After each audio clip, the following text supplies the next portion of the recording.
Picture this. It's the winter of 1146 after Christ, and you're standing on the Norwegian coast watching nature unleash absolute hell. The wind isn't just howling, it's times screaming times like a banshee that's lost its mind. And out there, in that churning black nightmare they call the North Sea, 30 ships are about to become driftwood. Now, when I say 30 ships, I want you to understand what that means. These aren't pleasure craft or fishing boats. We're talking about the maritime lifeline of medieval Norway merchant vessels packed with Gotland amber worth more than most people would see in 10 lifetimes. Damascus steel so fine it could split a hair lengthwise, and enough silver to literally buy yourself a small kingdom. Think of it like watching 30 fully loaded cargo planes going down in a single storm. That's the scale of economic catastrophe we're witnessing here. Captain Bjorn Ironside, and yes, that's his real name, because Vikings had the best names in history, is out there commanding this doomed fleet. He's probably sailed these waters 100 times before. He knows every current, every dangerous reef, every trick the North Sea likes to play on sailors. But tonight? Tonight, the sea has decided to remind everyone who's really in charge.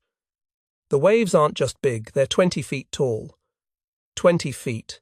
That's like having a 2-story building worth of water crashing down on your head every few seconds. And these aren't modern steel ships with GPS and weather radar and Coast Guard backup.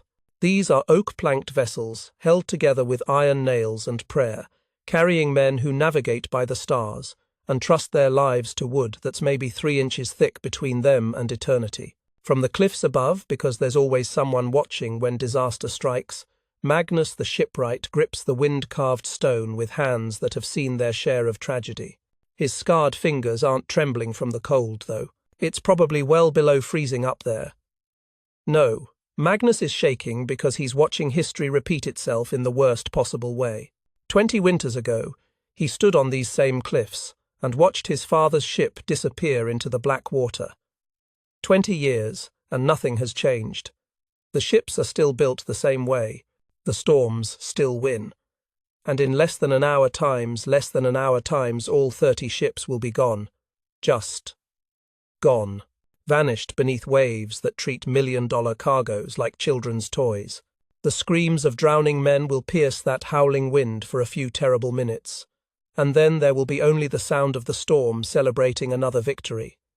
Can you imagine being Magnus in that moment? Watching an entire fleet die while knowing times that the same design flaws that killed his father are claiming new victims? The same rigid keels, the same straight-hulled longships that everyone swears are perfect because that's how their grandfathers built them, are snapping like kindling under pressure they were never designed to handle. The morning after reveals something that would haunt any sane person for the rest of their lives. Picture walking onto a beach that looks like a ship graveyard exploded. Broken keels jutting out of the sand like the ribs of dead whales, torn sails wrapped around rocks like burial shrouds, and bodies, the bodies of men who thought their straight-hulled longships could conquer any ocean, scattered among the wreckage like broken dolls.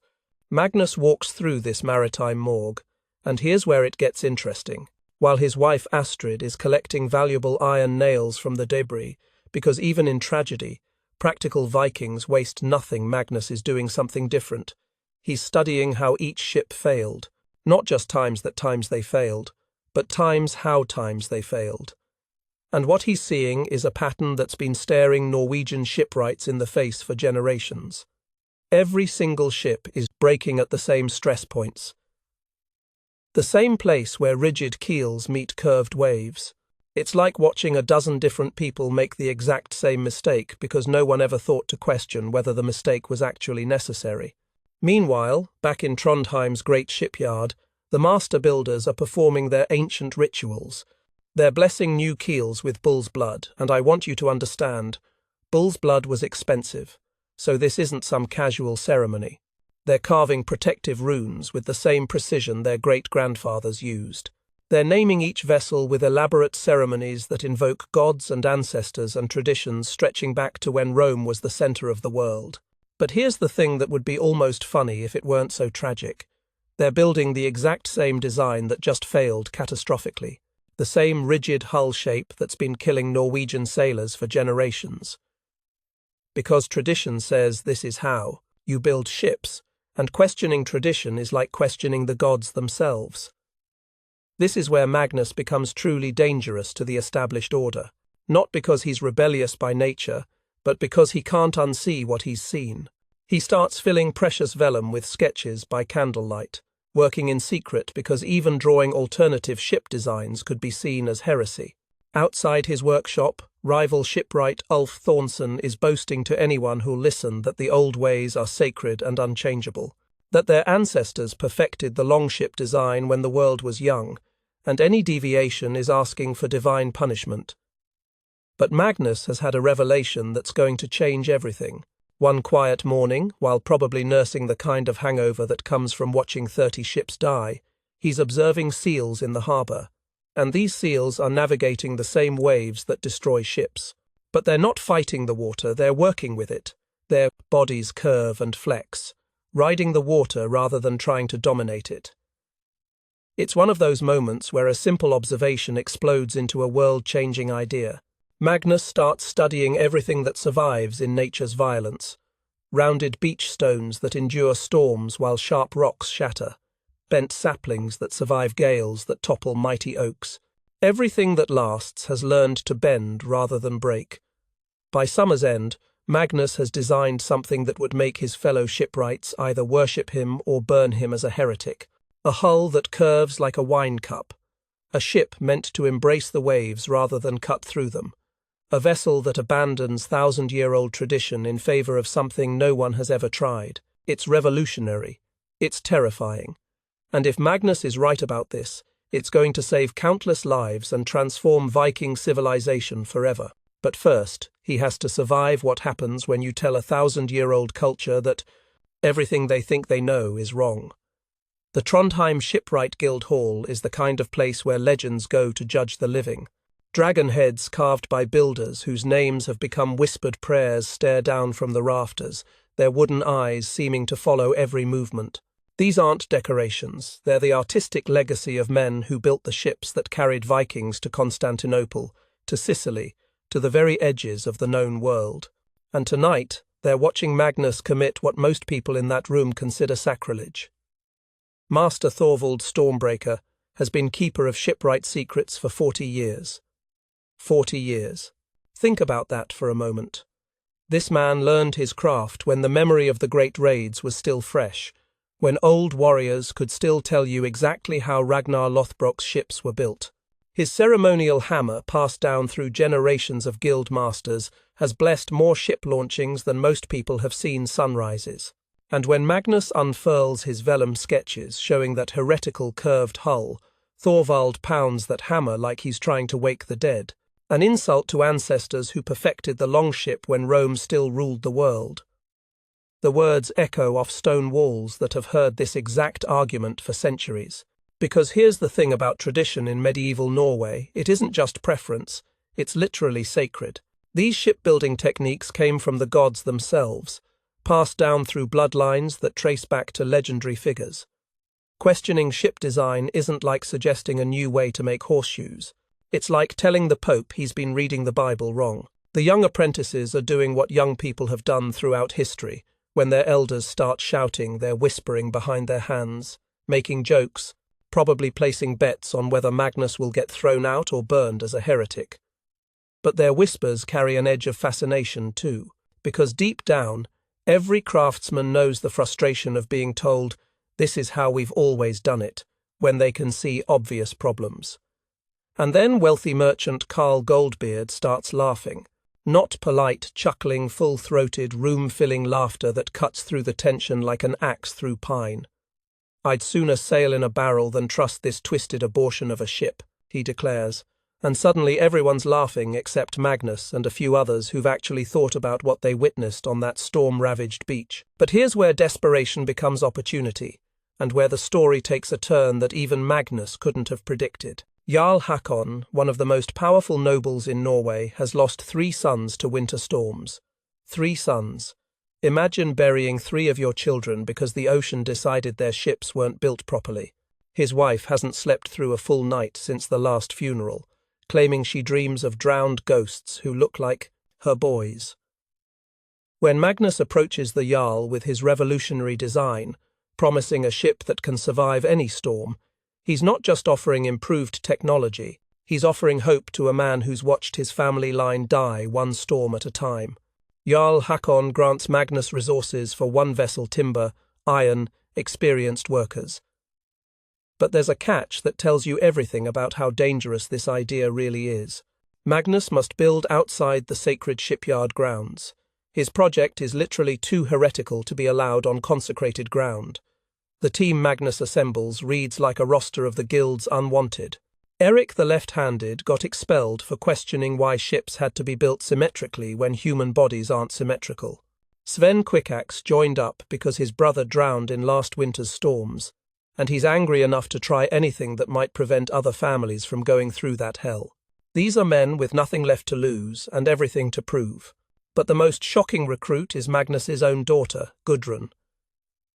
In a world where women aren't supposed to touch shipbuilding tools, she possesses her father's gift for seeing wood's hidden strength. She can look at a piece of timber and tell you exactly where it wants to bend, where it will hold firm, where it will fail under pressure. It's almost supernatural, this ability to read the grain like others read runic inscriptions. The construction becomes a battle for the soul of Norwegian shipbuilding. Ulf Thornson spreads rumours that Magnus practices dark magic, that his curved hull will anger the sea gods and bring curses upon any who sail in it. These aren't idle workplace gossip in medieval Norway. Accusations of sorcery can get you killed. The whole project starts taking on an atmosphere of desperate secrecy, like revolutionaries building weapons in a basement. On the night of the autumn equinox, when the barrier between worlds is thinnest and magic is strongest, 6 hooded figures creep toward Magnus's workshop carrying torches and bad intentions. They're planning to burn out this heresy before it can spread, to destroy the curved hull and probably Magnus along with it. But Magnus's apprentices are waiting in the darkness with hammers and axes, tools that can build ships or crack skulls with equal efficiency. The fight is brief and vicious, the kind of savage encounter that happens when ideologies clash with steel. 2 attackers end up bleeding in the sawdust before the others flee into the night, and everyone knows this is just the beginning. Magnus has crossed a line that can't be uncrossed. He's not just building a different ship, he's challenging the fundamental beliefs that hold their society together. Through all the threats and violence, Magnus works with obsessive precision. Every curved strake is fitted so perfectly that even his enemies have to admit they've never seen finer joinery. The wood seems to flow together like it was always meant to take this shape, like the trees themselves were waiting centuries for someone to understand their true nature. When the ship named Seawolf finally slides into the water, something remarkable happens. Even the skeptics fall silent. This isn't just a boat, it's something entirely new. Neither traditional longship nor merchant knar, but a creature of wood and iron that rides the harbour waves like it's alive. Watching Seawolf move through the water is like seeing the future arrive ahead of schedule. But the real test is coming. Winter storms don't care about innovation or tradition. They only care about which ships can survive their fury. The winter of 1148 brings something that will be remembered in Norse sagas for centuries, the Blood Moon Storm. They call it that because of the red sky that preceded 3 days of nature unleashing absolute apocalypse on the North Atlantic. When old sailors see that crimson sunset, they know death is coming. But Magnus the shipwright is about to lead 50 ships directly into that supernatural fury, and his revolutionary Seawolf is about to face the ultimate test. This isn't a pleasure cruise we're talking about. Iceland's settlements are starving, literally starving, because their supply ships have been getting destroyed by winter storms for months. People are eating boot leather and bark soup while their children waste away. So this convoy isn't just carrying trade goods, it's carrying survival itself. 50 ships loaded with grain, preserved meat, iron tools, and everything else needed to keep an entire population alive through the winter. Magnus commands Seawolf as part of this desperate relief mission, sailing alongside traditional vessels whose captains are still mocking his cup-shaped monstrosity. Picture the scene: 49 conventional longships and merchant knars, their straight hulls cutting through the water with the pride of 1,000 years of tradition. while Magnus's curved hull Seawolf follows along like the strange kid who doesn't quite fit in but whom everyone secretly watches. The storm strikes off the Faroe Islands with the kind of violence that makes you understand why medieval people believed in angry gods. We're not talking about bad weather here. We're talking about waves tall as church towers turning the ocean into a landscape of moving mountains. The sea becomes a three-dimensional maze of liquid death, where up and down lose all meaning, where 20-foot walls of water appear and disappear like the world's deadliest magic trick. Within hours, the massacre begins. The merchant ship Silver Dragon, a vessel that survived dozens of trading runs to Byzantium, simply splits in half. Not gradually, not with warning. One moment she's riding a wave crest. The next moment her rigid keel snaps under pressure it was never designed to handle. A fortune in Byzantine silk spills into the hungry sea, while her crew of 40 men scramble for debris that won't keep them alive for more than minutes in these freezing waters. The warship Thor's Hammer, pride of Bergen's fleet and veteran of raids from Ireland to the Baltic, loses her mast in a gust that probably reached hurricane force. Without her sail for stability, she starts taking on water faster than 50 seasoned warriors can bail. These aren't merchant sailors we're talking about. These are professional Viking warriors who fought from Dublin to Kiev, and they're being overwhelmed by simple physics. Ship after ship begins to fail at exactly the stress points Magnus has been studying, the same place where rigid keels meet curved waves. It's like watching a textbook demonstration of engineering failure, except the textbook is written in human lives and every page costs dozens of deaths. But Seawolf rides those mountainous waves like her namesake. Her curved hull doesn't fight the ocean's power, it deflects it, channels it, works with forces that would destroy traditional ships. While other crews are preparing for death, Magnus's men are cooking hot soup in the galley. Hot soup, in the middle of a storm that's destroying a fleet. This is where Magnus faces the kind of choice that defines a man's entire legacy. He could preserve his proven design, keep Seawolf safe, and watch 49 other ships die around him. Or he could risk everything, his ship, his crew, his revolutionary design attempting rescues that no traditional vessel could survive. Magnus chooses heroism over safety. Using Seawolf's incredible stability, he begins pulling alongside sinking vessels in conditions that would destroy normal ships. Picture this: waves higher than cathedral spires, wind that can knock a man unconscious, visibility so poor you can't see your own bow, and Magnus is deliberately sailing into the chaos to save lives. His crew forms human chains, hauling half-frozen warriors from the black water, while Magnus personally guides the steering, or through waves that tower above the mast. They save the crew of Thor's Hammer first 50 warriors who'd given up hope, suddenly finding themselves on the deck of the strange ship they'd been mocking hours earlier. Then Silver Dragon's survivors, including young Olaf Whitehair, who weeps openly when hauled aboard, swearing he'll name his firstborn after Magnus. Ship after ship, Seawolf becomes a floating lifeline in the chaos, her curved hull allowing rescue operations that would be suicide for traditional vessels. The 3-day ordeal tests every joint and plank of Magnus's revolutionary design. For 72 hours straight, Seawolf endures punishment that would reduce normal ships to driftwood. Her curved strakes flex and bend but never break. Her unusual hull shape that everyone mocked proves to be exactly what's needed when nature decides to demonstrate why the ocean has killed more humans than any war in history. When the convoy finally limps into Reykjavik harbour, something unprecedented has happened. All 50 ships have survived. Let me repeat that times all 50 ships asterisk.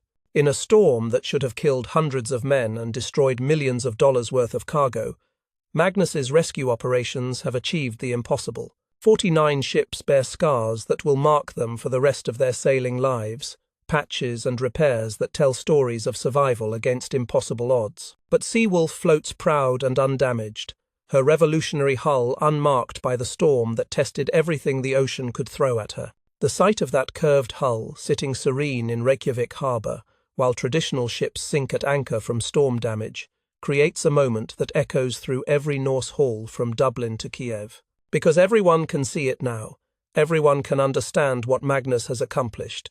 He hasn't just built a better ship. He's proven that 1,000 years of tradition can be wrong, and that one man's willingness to see differently can literally save hundreds of lives. The revolution is about to begin. The sight of Seawolf, floating serene while traditional ships sink at anchor, creates one of those moments that historians call a paradigm shift. Except this isn't happening in some university lecture hall. This is happening in the real world, where paradigm shifts save lives and create fortunes. Within days of the convoy's return, something unprecedented happens. Master Thorvald Stormbreaker, the same man who called Magnus's design an insult to the ancestors, kneels before the revolutionary shipwright and offers his gold arm ring. This isn't just an apology. In Norse culture, that arm ring represents 40 years of accumulated honor, wealth, and professional achievement. Thorvald is literally offering his life's work in exchange for the sacred knowledge of the curve. The Trondheim Guild votes unanimously to name Magnus as Master of Innovation, a title they create solely for him, because their traditional hierarchy has no category for man who proved we've been wrong for 1,000 years. Even Ulf Thornson, the same rival who spread rumors about dark magic and probably organized that midnight attack on Magnus's workshop, publicly burns his own traditional designs in the Guildhall's sacred fire and begs forgiveness for the workshop attack. But here's where the story gets really interesting, because Magnus's innovation doesn't just change shipbuilding, it transforms the entire economic foundation of Viking society. Curved hulls enable year-round sailing. Think about what that means for a moment. For centuries, Norse merchants have been locked into seasonal patterns, forced to stay in harbour during winter months when storms made sailing suicide. Magnus's design breaks that cycle completely. While competitors remain frozen in harbour, curved hull ships are reaching Mediterranean ports in January, loading up with Ethiopian ivory and Indian spices and Chinese silk, while everyone else is still waiting for spring. The economic advantages multiply faster than compound interest. Norse traders establish permanent winter bases in southern ports, creating year-round trading networks that generate wealth beyond anything their ancestors could have imagined. We're talking about a civilization that goes from seasonal raiders to international merchants practically overnight. But King Harald isn't stupid. He immediately recognizes that this technology represents military and economic supremacy on a scale that could reshape the balance of power across Europe. The curved hull design becomes a state secret protected with the kind of paranoia usually reserved for nuclear weapons. Any shipwright caught sharing the knowledge with foreign powers will watch his family burned before suffering the Blood Eagle himself, a death so horrific that even hardened Vikings whisper about it in terror. Magnus establishes the first formal shipwright academy, and this is where the story becomes truly revolutionary. Instead of just teaching traditional crafts through apprenticeships, he creates a curriculum that includes mathematics and natural observation alongside practical skills.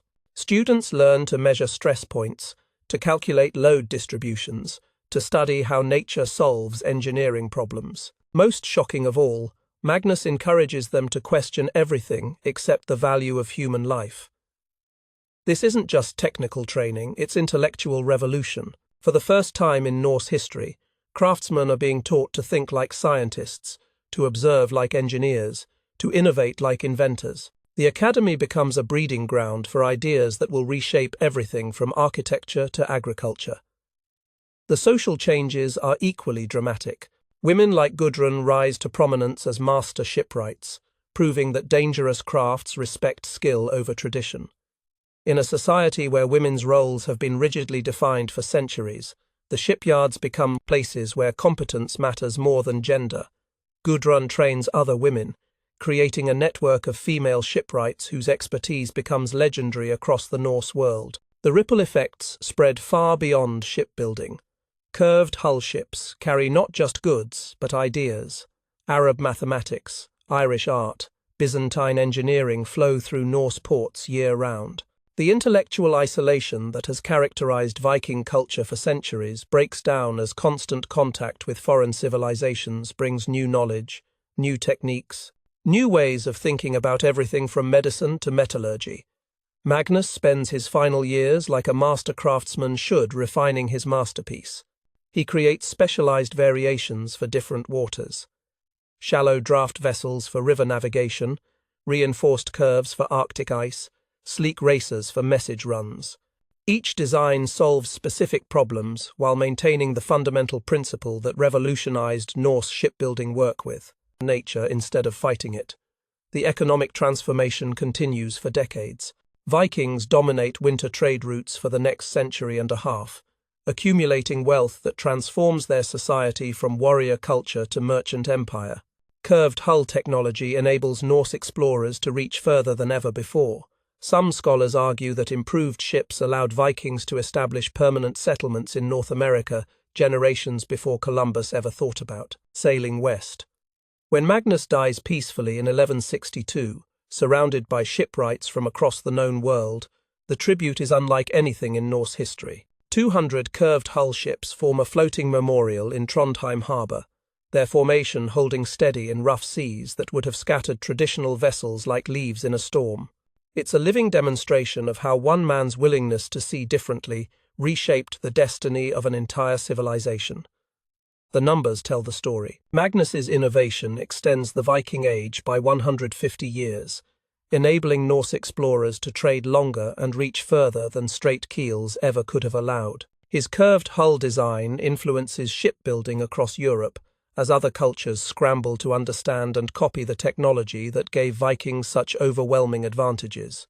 But perhaps the most important legacy isn't technological, it's intellectual. Magnus proved that tradition, no matter how ancient or sacred, can be improved through careful observation and bold experimentation. He showed that questioning established methods isn't heresy, it's the foundation of progress. In a world where most people accept "this is how we've always done it" as sufficient justification for anything, Magnus, the shipwright, demonstrated that sometimes the most dangerous question you can ask is, what if there's a better way? His answer saved countless lives, created fortunes, and extended the reach of an entire civilization. Not bad for a man who started by watching seals swim through a harbour and wondering why ships couldn't move the same way. The revolution was complete. The age of the curved hull had begun, and somewhere in Valhalla, Magnus's father was probably raising a horn of mead, finally proud that his son had learned to build ships the sea couldn't kill.